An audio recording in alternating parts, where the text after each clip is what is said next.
প্রচণ্ড গরমে নাকাল জনজীবন, বিপাকে খেটে খাওয়া মানুষ। দর্শক, এ বিষয়ে আরও জানাতে চুয়াডাঙ্গা ও পাবনা থেকে যোগ দিচ্ছেন আমাদের সহকর্মীরা। শুরুতেই চলে যাচ্ছি চুয়াডাঙ্গায়, সেখানে রয়েছেন আমাদের সহকর্মী রেজাউল করিম লিটন। লিটন, কেমন দেখছেন তাপমাত্রা আর ভোগান্তি কেমন, জনগণ কি বলছে?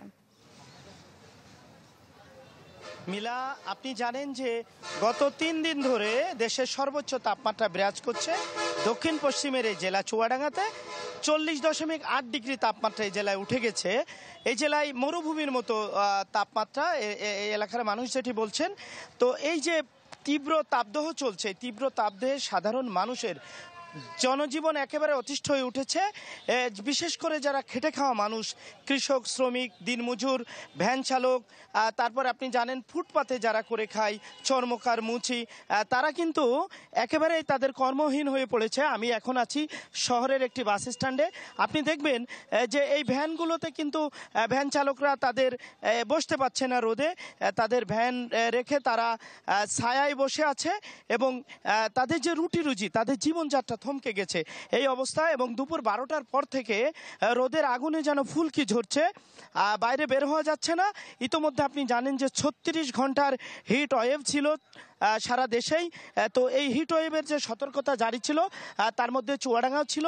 গত রাতে এই 72 ঘন্টার হিট ওয়েভ সতর্কতা শেষ হয়েছে এবং এখানে জেলা প্রশাসনের পক্ষ থেকে স্বাস্থ্য সচেতন, অর্থাৎ গরমে কি করণীয় কি বর্জনীয় সেগুলো করতে মাইকিং করা হচ্ছে। সবাইকে বলা হচ্ছে বেশি বেশি পানি পান করতে, ছায়াযুক্ত স্থানে থাকতে।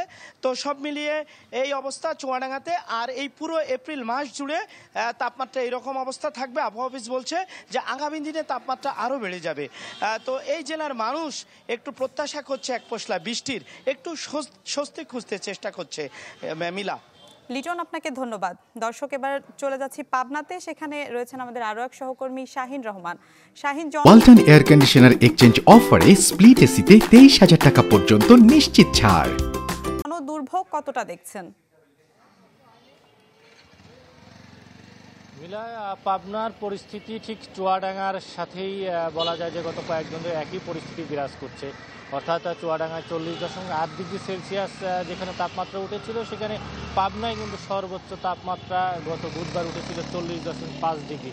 অর্থাৎ পাশাপাশি এই যে তাপমাত্রা, এটি আসলে তীব্র তাপ প্রবাহ হিসেবেই বলছে স্থানীয় আবহাওয়া অফিস। ঈশ্বরদী আবহাওয়া অধিদপ্তরের যিনি কর্মকর্তা রয়েছেন, আবহাওয়া পর্যবেক্ষক নাজমুল হক, তার সঙ্গে আমার কথা হয়েছে। তিনি জানিয়েছেন যে গতকাল ছিল সর্বোচ্চ তাপমাত্রা 39 ডিগ্রি সেলসিয়াস এবং গত বুধবার ছিল 40.5 ডিগ্রি। এটি ছিল এবছরের সর্বোচ্চ তাপমাত্রা। এছাড়া এই 39 এবং 40 ডিগ্রি এই তাপমাত্রার মধ্যেই কিন্তু ওঠানামা করছে পাবনার যে তীব্র তাপদাহ, সেটির আসলে ভোগান্তিতে কিন্তু পড়েছেন সাধারণ মানুষ। বাইরে বের হওয়া কিন্তু খুব কঠিন হয়ে পড়েছে। রোদে কিন্তু কয়েক সেকেন্ডও দাঁড়িয়ে থাকা সম্ভব হচ্ছে না। রোদের যে তীব্রতা এবং যে তাপদাহ, সেটির কারণে আসলে যেন আগুনের ফুলকি ঝুরছে আসলে এই তাপদাহ থেকে, যে কারণে মানুষ বাইরে বের হতে খুব কষ্ট পোহাতে হচ্ছে। এবং যারা বের হচ্ছেন খুব প্রয়োজনে, পেটে তাগিদেই কিন্তু তাদের কাজে তাগিদে বের হতে হয়েছে। এছাড়া বেশিরভাগ মানুষই কিন্তু এই যে আজকে শুক্রবার ছুটির দিন, বা রাস্তাঘাটে মানুষজনের চলাচল কম এমনিতেই, তারপরে রোদের তীব্রতা, সব মিলিয়ে আসলে পাবনায় যে তাপদাহের যে অবস্থা বিরাজ করছে গত কয়েকদিন ধরে, সেটি কিন্তু অব্যাহত রয়েছে। সাধারণ মানুষ সবাই কিন্তু অধীর আগ্রহে অপেক্ষা করছেন একটু বৃষ্টির, স্বস্তির বৃষ্টি। আসলে কবে সেই অঝোর বৃষ্টি হবে এবং তাপমাত্রা কমে আসবে, জনজীবনে স্বস্তি নেমে আসবে। মিলাই ছিল সর্বশেষ অবস্থা।